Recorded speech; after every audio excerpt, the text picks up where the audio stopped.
Hello and welcome into the KE Report. Shad and Corey here, getting an update from Erik Wetterling, also known as the Hedgeless Horseman. And we'll put a link to the Hedgeless Horseman down below so you can follow along with Erik's work. Erik, always great getting you on the show to get your take on what has the news flow, what has the attention of investors in the resource space within the portfolio that you follow. And there's a couple of stocks we were talking about off mic that have news, kind of narrowed it down to three in this one. And first up, we wanted to get into the release that Inflection Resources had. Inflection Resources has a partnership with AngloGold Ashanti, a joint venture agreement where they can earn in an option agreement on different projects.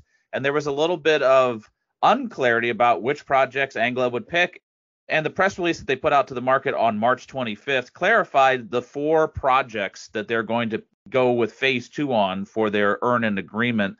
These are two projects we've talked about before, Duck Creek and Trangie, but they've also added Crooked Creek and Nynganto. So out of these four projects, we now know which ones Anglo are working on, and then that also frees up Inflection Resources to potentially option off some of their other projects that Anglo didn't pick. What do you take away from this press release, Erik? It's super exciting that they went with four projects in total, because in order to earn into 51%, and they have 0 right now. So in order to earn into 51% in phase 2, they have to spend 7 million per project. And the whole phase 1 was 10 million for the entire portfolio.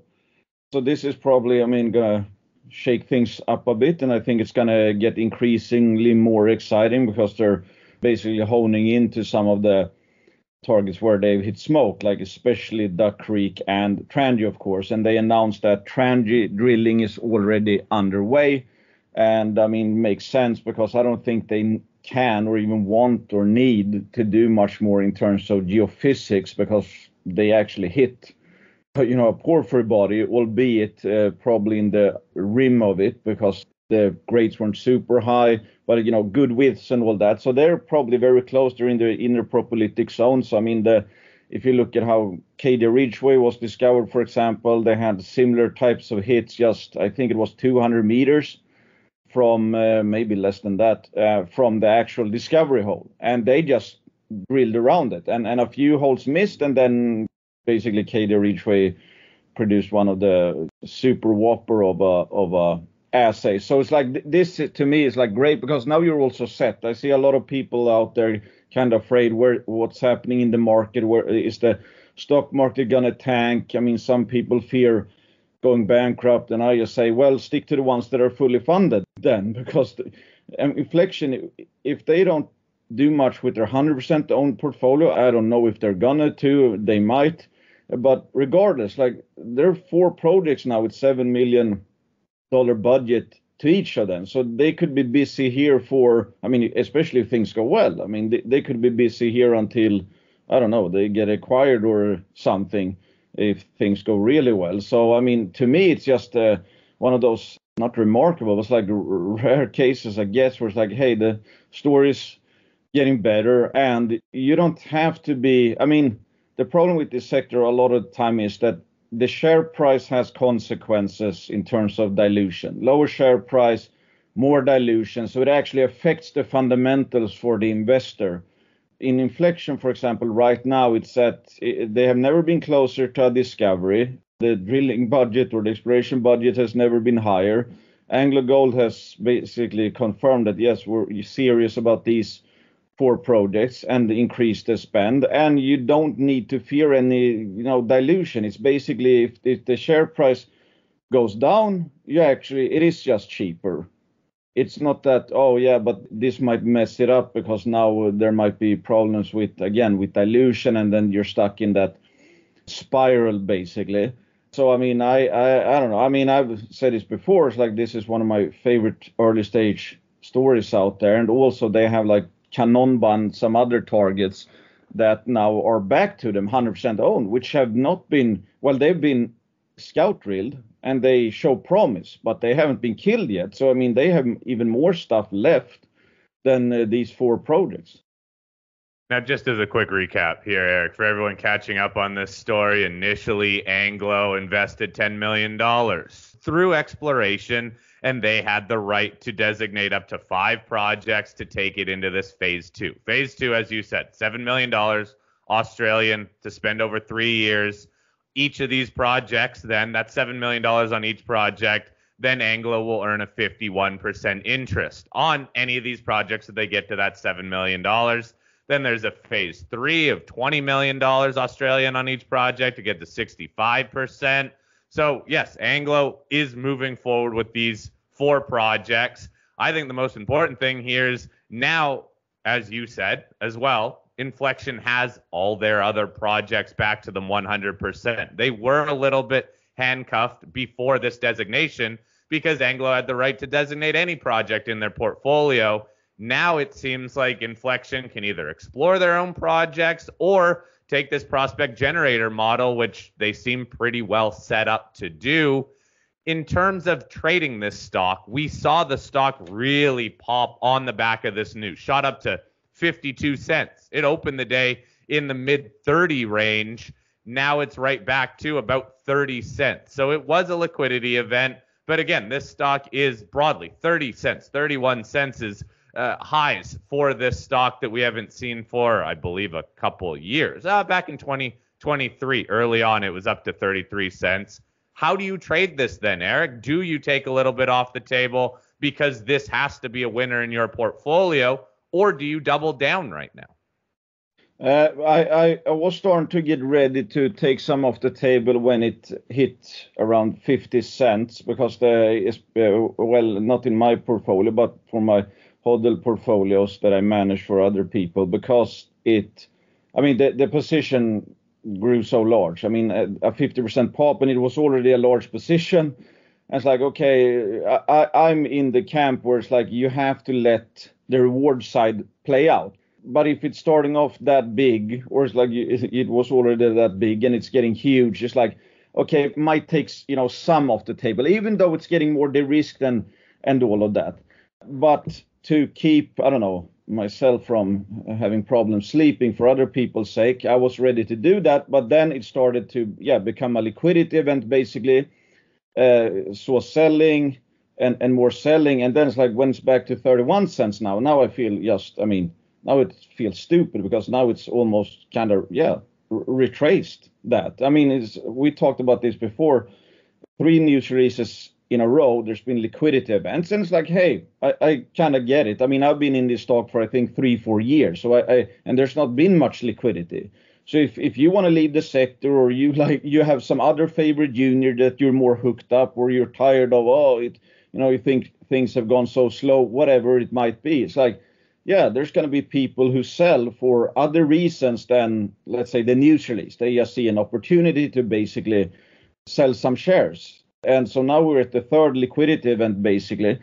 But now it's like, at 50 cents, it's a different matter. Then the position is much larger, the market cap is higher, so the risk reward is poorer. Now when it's down to 31 cents, the position size isn't that big anymore. Plus the risk reward is better because it is a cheaper company. And there's no, risk of the dilution spiral. So it's just cheaper, all else equal, kind of. So now I'm not doing anything. I probably, again, will have to take some off the table if it goes up there, unless every other stock is basically ran. So even if it goes back to 50 or whatever, that it's not, insanely large in those portfolios. But I don't try to be, too cute about it, because this is, in my opinion, one pretty obvious hodl story where, again, which I think I've kind of said since day one, that, hey, give this 12 months, 24 months, 36 months. If they hit something, this is going to look super cheap. If they don't, I'm going to lose money. And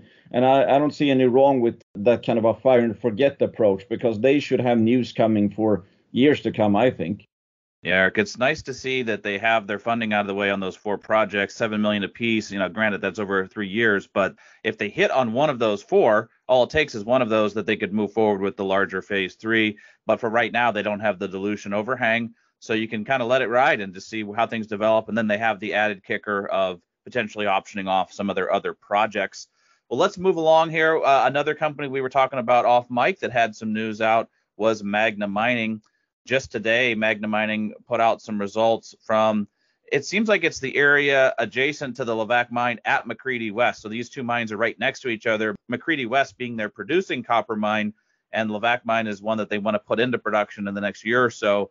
Some of these results, though, very high copper values, some nice nickel in there. You got some platinum and palladium, a little bit of gold. And this is from that 700 footwall zone. So it's kind of that copper PGE zone. What did you make of these results from McCreedy West? And then it looks like they also have one from Levack Mine adjacent to that.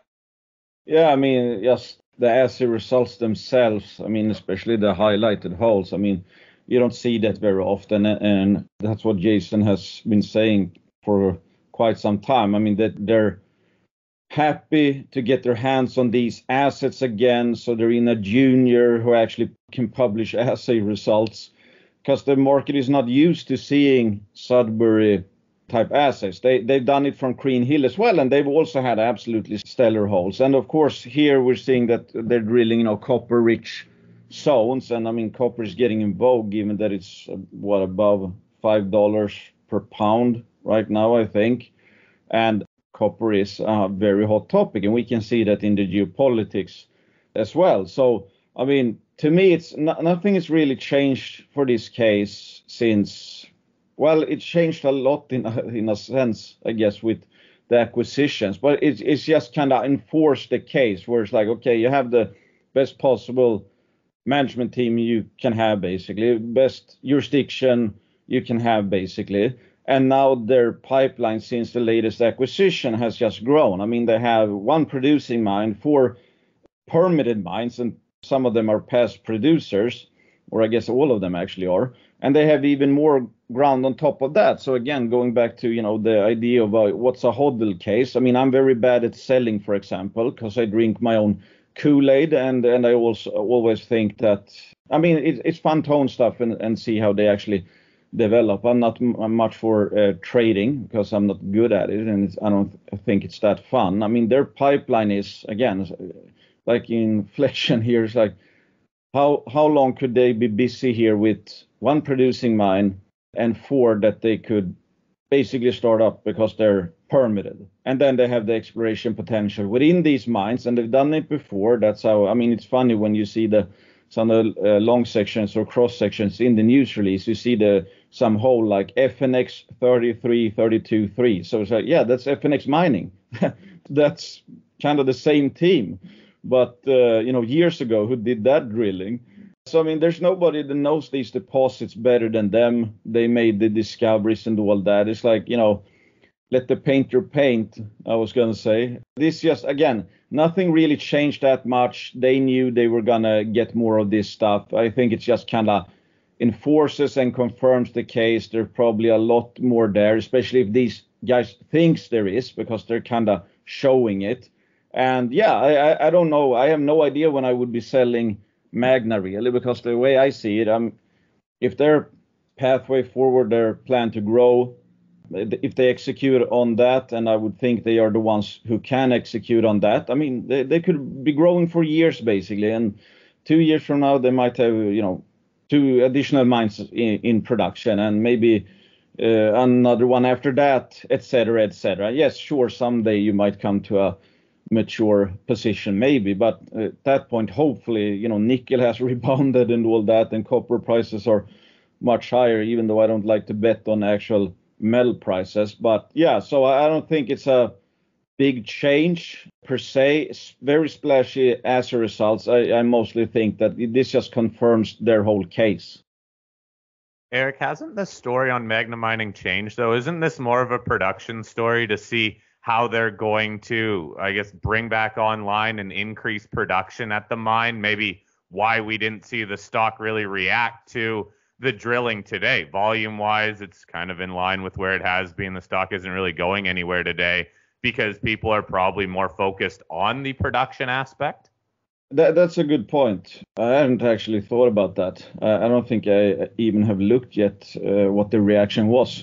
But that makes sense. That now it's like, I think we talked about this quite a number of times, that, every company basically gets put in one corner, whatever. It's like, I mean, if you have multiple assets, one is going to be the flagship. If it's an exploration story, that's how it's looked at. It's going to respond to that. If it becomes more a developer type thing, it's going to respond less to the drilling.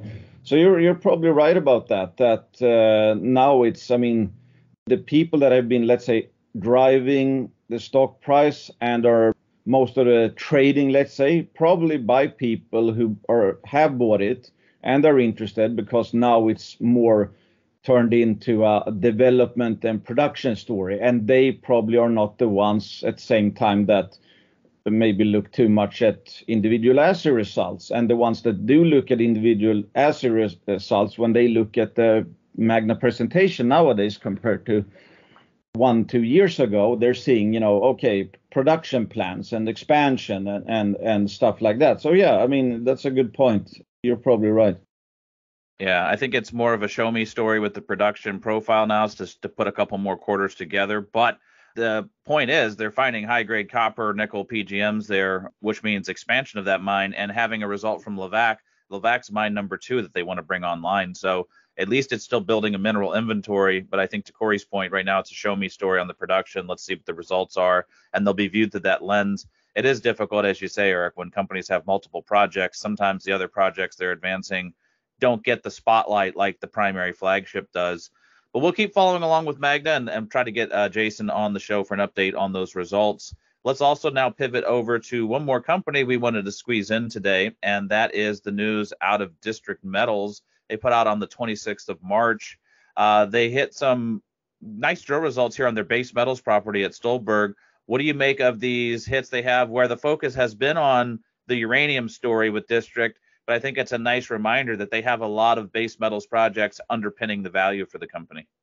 Yeah, no, for sure. And it's like, actually today spoke with a Boliden veteran about, VMS deposits and stuff in Sweden, and the fact that Garpenberg is a, world-class system. And I mean, they're looking for more Garpenberg type systems. And they have Rodney Allen, who also worked for Boliden. And I mean, it's funny how Garpenberg was set to shut down some years ago, and then they found, I don't know how, multiples of what they had at the time were just, hiding at depth. I think they have like, I don't know, is it 8 or 10 ore bodies or something? But that's obviously why Boliden is also the one putting the money in here and trying to explore for this, because they are, some of the best underground miners in the world. Garpenberg is, I think, their main cash cow. So to find more of that stuff is great. And maybe, who knows, maybe they've run out of ideas. I mean, the news release states that there's been some, people are trying to figure out what's happening here geologically. Is it folding? Are there faults, etc.? And Rodney goes at length describing that they think they have basically figured out a lot of stuff. So if they can figure out how the geology behaves, they could figure out where the extensions are and where there might be, new horizons, let's say. They know where to look.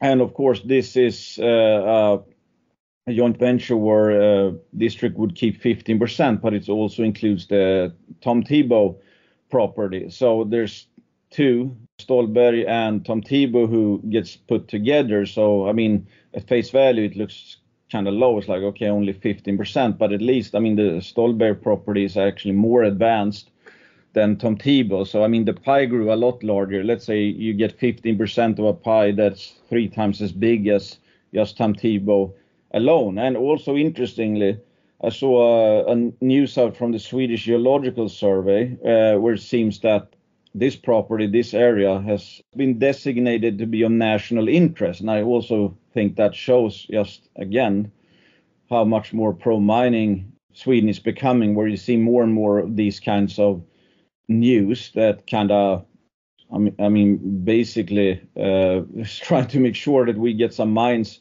up and running, because I haven't seen as much news from Sweden on the mining front like this, the last year's seen more pro-mining news than the 10 years before that. And the people I've talked to who've been working in Sweden for 30 years says the same. So, I mean, obviously, that's also a de-risking factor. And from a risk-reward perspective, it's great. I mean, the market doesn't really care much about these base metals projects. But, Boliden is involved, so the price is big. And in the meantime, the uranium angle is running the show. So, I mean, again, from a risk reward perspective, it's great that, I mean, this is de-risking underlying, I'm not going to say plan B because it sounds like it's, I don't know, like a panic button or something, but you have some underlying base metal value getting built here. And so if everything goes to hell with the uranium angle, there's something there. And by the time we know if the moratorium gets lifted, I think it's going to get lifted. But you have local opposition up there, for example. So what I'm saying, I guess, is at least you're going to have something left. And this just got put as a national interest as well, which means it's probably, I mean, more likely to actually reach tangible value if they prove up something that's actually worth mining. So it's good, but again, kind of like the Magna story, it's not the focus of the market. It's not, the base metals have not been driving the share price. And I don't think there's a lot of them, or most investors who have come into the story lately are here for the huge uranium deposits or polymetallic uranium deposit, but that doesn't change the fact that this is de-risking and value-adding work. Yeah, I find this story so interesting, Erik, because there are two angles here. As you said, there's the base metals angle that Boliden is funding, and then there's this uranium angle. And as much as it does seem like the market is focused on the uranium angle, in all fairness, uranium stocks have gotten crushed in the last 5 months, and this stock has, in a way, went sideways. It's been choppy, but again, it's the uranium hope of that lifting of the moratorium, which the government does seem to be making progress towards that. But it's not like uranium has been a great sector for companies to be in. So clearly there's some sort of underlying value here that's being held up by these base metals projects. But the uranium, I guess, offers the best upside. You've shared your thoughts on it. I actually had Garrett Ainsworth on the show last week, March 27th, where he outlined, again, the work programs, what other work will be done on that Stolberry and Tom Thibault projects. But it's this whole push and pull of, yes, the uranium story seems like the near-term catalyst, but uranium's been under so much pressure, especially the stock. So maybe, Shad, I'm going to put it over to you. How do you view a company like District then that, again, the uranium's the driving factor, which is true, but uranium stocks have been under pressure, but this one hasn't been under pressure as much. It's a really mixed bag here. I mean, I have difficulty with companies that have mixed commodities knowing how to classify them. So with District, it is difficult because I think what's been moving the market, to Erik's point, is the uranium story. But we started following it on the show, Corey, because of the base metals. And I think they've got good base metals projects. Boliden is a player. They're one of the biggest base metals producers in the whole area there, the biggest, I think. So to have them as partners is significant. It'd be like having a big partner in a copper project. I think there's value here in these base metals. And I just hope that reminds people that there's more than just the uranium. For me, with the uranium stocks, I like companies that are focused solely on uranium. So I don't usually play with companies that have mixed uranium assets with other commodities. But in District's case, they're a special case. And I think Sweden's a special case. So I guess, Erik, we'll throw it over to you for the last word as far as what is the attitude in Sweden on uranium versus their attitude towards other mining? Because Sweden's a positive mining district, but what is your take as a boots on the ground of what are people's opinion of moving back into the uranium side of the business? That's a tough question. I mean, I see a lot more pro-nuclear news from the government, and I've posted some in the District Metals forum, and I've heard people in the mining sector say that, I mean, they used to be kind of somewhat hated. I mean, this is the land of Greta Thunberg, after all. That's like, oh, mining is, just dirty or just negative to society. But lately, it's like people are starting to find it kind of cool. And of course, the geopolitical situation where it's like, and the government is very much, they're pounding on that point, the fact that it's like, hey, this is of national security. We need this, and also point to the fact we'd rather, if we make the metals, produce metals, those metals are not coming from some child labor in Africa, for example. So they're, I think they've been very good at hammering on the points about necessity and also, let's say, the ESG aspect of it all. Uranium is, of course, a bit more sensitive in the sense, I mean, Sweden was the first country to basically figure out that there had been a nuclear disaster, which was the Chernobyl disaster. So, I mean, Europe overall has some, legacy of some, horror stories on that front. And also, I mean, it's just in 2018 the moratorium was put in place. So I'm very surprised actually how quickly this seems to be turned over. I mean, you usually don't see 180 turns like that. I don't know for sure how it is with people on the ground, let's say. I would think that, I mean, as a society overall, we're getting more pro-mining. SGU did a poll or a survey and suggested that 2/3 were, okay or pro-mines in Sweden, which is a big increase since the last survey done in 2019. Uranium, it's more up to the people, I guess, in those areas. And of course, I mean, if you're living there and have no idea about mining, I mean, you can just imagine, I guess, that, a mine, people maybe who live near it are usually a bit hesitant. But if you add uranium, I mean, that's going to change it up quite a bit. So I don't think most people are that anti-uranium, but I just think that it's much more sensitive to have a uranium mine near your own, especially when you've been kind of brainwashed for such a long time, how bad it is. Yeah, it's definitely going to be interesting to follow along on what happens on the governmental side as far as policy, but also on the social license side and public opinion. So we'll keep following along with District Metals. We'll keep following along with Magna Mining, and we'll keep following along with Inflection Resources. 3 interesting companies that are all moving their projects forward and have different catalysts on tap at multiple projects. So definitely appreciate you reviewing those with us today, Erik. And for those listening in, if you want to get more thoughts from Erik on the companies he's following in his portfolio or the companies that he's writing up, definitely check out the link to thehedgelesshorseman.com. We'll put that down in the show notes. And Erik, as always, looking forward to our next conversation. Thank you, guys. The same. And consider me biased. I'm a shareholder of all those companies and their banner sponsors as well.